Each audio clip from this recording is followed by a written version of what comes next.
Bismillahirrahmanirrahim. Assalamualaikum warahmatullahi wabarakatuh. Alhamdulillah rabbil alamin. Wa bihi nasta'inu ala umuri dunya waddin wa la haula wa la quwata illa billahil aliyyil azim. Amma ba'd. Yang saya hormati, yang saya ta'zimi kepada dosen pengampuh mata kuliah Filsafat Umum, beliau Ibu Robiatus Siddiqiyah MH. Yang saya hormati dan juga yang saya cintai, yang saya banggakan kepada rekan-rekan mahasiswi YIKOT Al-Qadiri, khususnya pada prodi Ekonomi Syariah. Alhamdulillah, kepada kesempatan hari ini saya akan sedikit mempresentasikan makalah dan tugas yang telah diberikan oleh dosen pengampuh mata kuliah Filsafat Umum.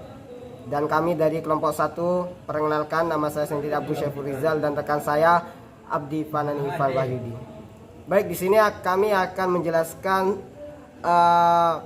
terkait filsafat, ya, filsafat umum, di mana kita akan banyak mengetahui apa itu filsafat, pengertian filsafat, kemudian apa manfaat dari filsafat, ya, mempelajari filsafat. Kemudian poin yang ketiga itu bagaimana objek filsafat, kemudian apa saja cabang-cabang filsafat, kemudian yang kelima yaitu apa kedudukan ilmu, agama, dan filsafat, kemudian yang terakhir poin keenam yaitu apa saja aliran-aliran dalam filsafat. Baik, untuk lebih lanjutnya kita akan membahas poin pertama, pengertian filsafat. Sebelum itu kita harus mengetahui, ya, bahwasannya manusia adalah makhluk hidup yang berpikir kemudian merasa dan melihat. Itulah manusia. Dan di mana tiga sumber tersebut ini adalah bagaimana wahyu yang merupakan alat untuk komunikasi sang pencipta dengan makhluknya, yaitu ada tiga sumber. Yang pertama yaitu berpikir, merasa, dan melihat. Itulah manusia. Kemudian manusia sendiri memiliki sifat-sifat yang berbeda. Antara manusia satu dengan manusia yang lain, ya, memiliki sifat yang berbeda-beda, yaitu sifat ingin tahu, ingin mengetahui sesuatu, apa yang dia inginkan itu berbeda-beda. Dan juga rasa pengetahuan terhadap seseorang itu sangat tinggi, dan rasa ingin tahunya itu sangat tinggi. Semakin dia ingin mengetahui suatu keinginannya, maka semakin bertambah rasa keinginannya. Itulah manusia. Kemudian oleh sebab itu manusia dikatakan sebagai makhluk yang mengembangkan pengetahuan secara sungguh-sungguh, begitu. Dan awal mulanya adanya filsafat yaitu ketika orang-orang mulai berpikir. Di saat orang-orang mulai berpikir, maka muncullah filsafat tersebut. Kemudian seseorang itu berdiskusi dan memikirkan bagaimana tentang keadaan alam di kehidupan ini, begitu. Kemudian orang mula-mula sekali mempunyai akal. Nah, dan akal ini itu digunakan untuk berpikir bagaimana tentang kehidupan di alam, kemudian bagaimana di lingkungan kita. Itulah cara akal untuk berpikir. Dan asal muasalnya orang yang menemukan filsafat tersebut yaitu dari negara Yunani, yaitu Bapak Thales, bernama Thales. Ya, Thales. Orang ini dapat digelari sebagai Bapak Filsafat. Kenapa? Karena Bapak Thales sendiri yaitu salah satu tokoh yang menemukan filsafat di bangsa Yunani, begitu. Kemudian berikutnya setelah Bapak Thales, berikutnya ada tokoh yang bernama Socrates, Plato, dan Aristoteles. Itulah tiga tokoh-tokoh yang, terutama Bapak Thales ini salah satu orang yang mendirikan atau yang menemukan filsafat tersebut. Kemudian kita lanjut kepada pembahasan inti poin pertama, yaitu filsafat. Apa itu filsafat? Apa pengertian filsafat secara bahasa?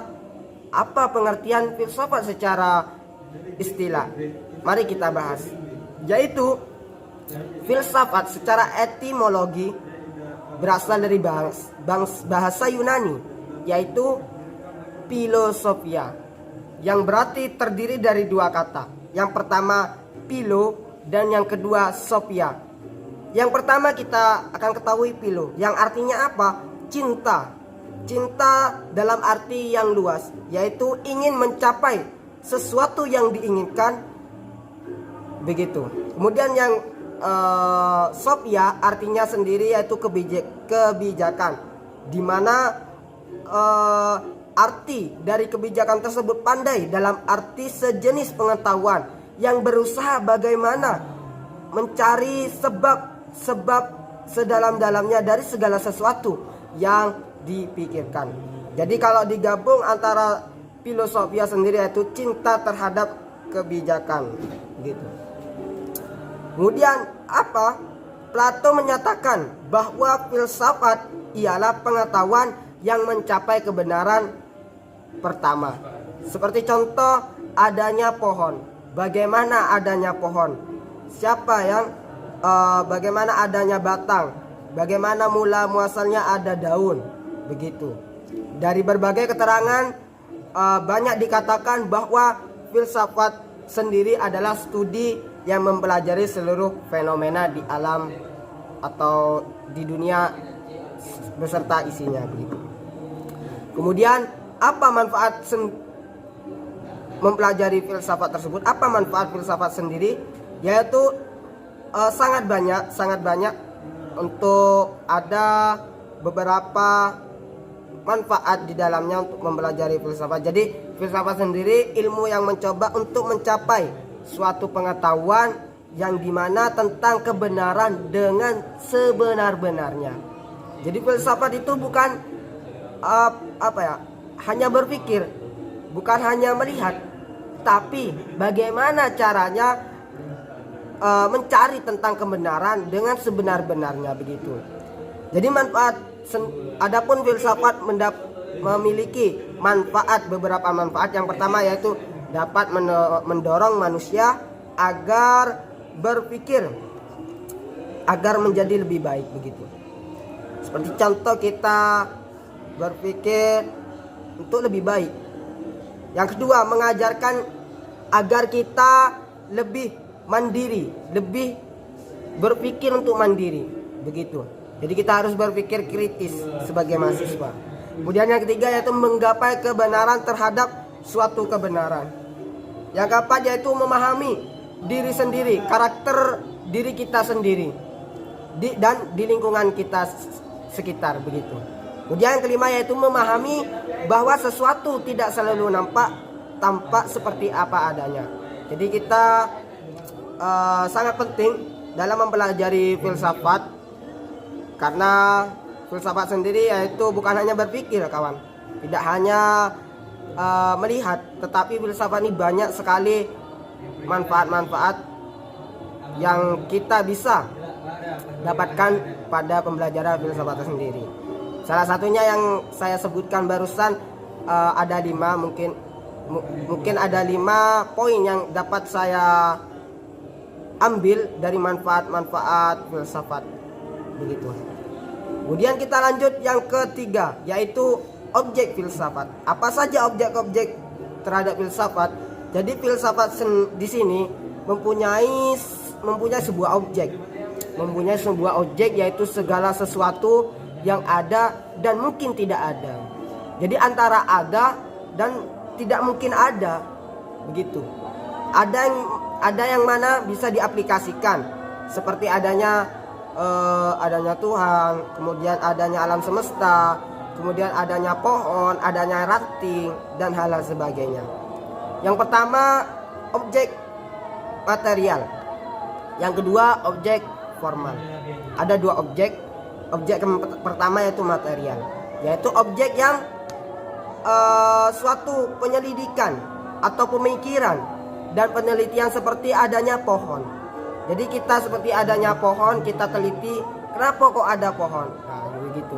Objek materialnya ada 3 pembagian, yaitu thinkable, kemudian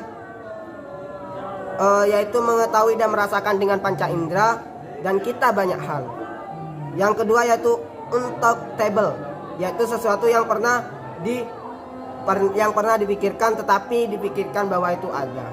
Jadi itu. Kemudian yang kedua objek formal, yaitu suatu objek material yang ditinjau dari beberapa atau berbagai sudut pandang sehingga menghasilkan ilmu yang berbeda-beda.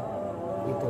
Seperti contohnya bagaimana kita tahu adanya bata, bagaimana pohon itu pada batangnya, bagaimana daun ada pada ranting begitu.